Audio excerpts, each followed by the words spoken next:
15.000 денари. Ова е сумата која за само едно продолжено утро може да ја заработи човек доколку се потруди и го побара она што самата природа го подарила. Вакво искуството на Стојан Колев, собирач на билки и шумски плодови, кој по трагата по овие благодети што ги дала природата, ја започнува од раната пролет па се до доцните есенски денови. Со билки се занимавам многу години, поготово кога сум останал без работа, највише сум активиран во собирање на билки. Како прво, у пролетниот дел почнуваме со собирање на ѓурѓевка, после во мај месец на лисичара, јуни месец врган и неколку врсти од тие од билки, мајчина душица, катрион. Ова беше година сува, немаше многу приход.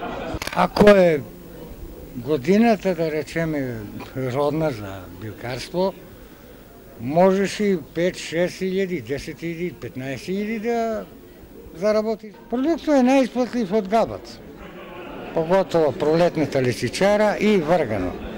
Шумските предели во Пијанечко, посебно планините Голак и Влајна, се едни од оние кои во голема мера изобилуваат со квалитетна растителна вегетација, па токму тоа беше причината неодамна општините Делчево и Благоевград да го зачнат проектот разумно искористување на екоресурсите на овие две планини, а вчерашната средба во Делчево, како што истакнаа двете страни, се и добра основа за понатамошна соработка не само од оваа, туку и од други области. Планината Голак, планината Влајна е втора по богатство на разновидни билки во Република Македонија, одма после планината Баба крај Битола.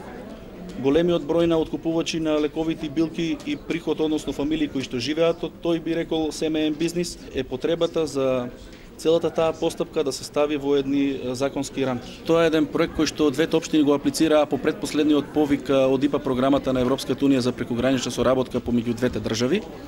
Денеска, како што реков, е првата, односно една од активностите, тоа е заедничка средба на засегнатите страни. Средба која има за цел да се презентира проектот, да се разгледаат можностите во областа која што го опфаќа овој проект, да разговараме и за други можности, други области за соработка, со кои ќе можеме во иднина да аплицираме по евентуални идни повици од ИПА програмата или по други програми на Европската унија. Смятам, че наистина меѓу двата рајона има какво да се желае още и ще доведат до едни по-тесни връзки в областта на взаимно-икономическото сътрудничество, тъй като все по-големи са изискванията към. Сметам дека навистина помеѓу двата погранични реона има што да се направи повеќе, дека овие средби ќе доведат до потесни врски од областа на економијата, затоа што се поголема е потребата од хранливите материи со кои се храниме, а потребата за лекарства е нешто кое во моментот е скапо за семејниот буџет, како на домаќинствата од Република Македонија, така и од Бугарија, така што производството на билки и нивната употреба се повеќе ќе биде застапено како во лечењето, така и во поддржувањето на доброто здравје на народот. Така ми се чини барем дека темата треба да се развива и ќе се развива. Народот многу добро знае дека за него е најдобро да се искористат еколошки чистите и природни производи, заради тоа што друга алтернатива и нема. На хората. И това ми се струва, че е една ползотворна тема, която следва да се развива и ще се развива. Мисля, че хората достатъчно добре осъзнават колко важно е за тях да ползват екологично чисти и натурални продукти, така че това алтернатива няма.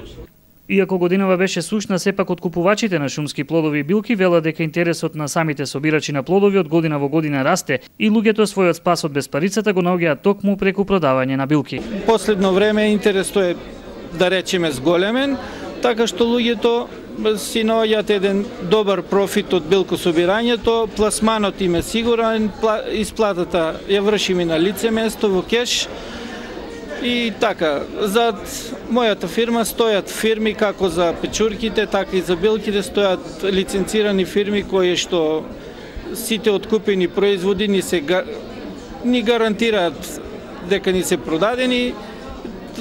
Тие фирми се Интермак Велес, Сокомак, тонажите варираат зависно од природата. Да речеме, ланската година имавме некаде околу 50 тони свежа печурка, годинава, за жал, е многу, да речеме, многу намалена. Собирот сите, и откупувачите и собирачите го карактеризираа како една голема едукација, која правилно ќе ги насочи во искористување на ресурсите што ги нудат самите планини. Заедничкиот партнерски проект финансиски е поддржан од Европската унија преку ИПА програмата за прекугранична соработка помеѓу Република Македонија и Република Бугарија.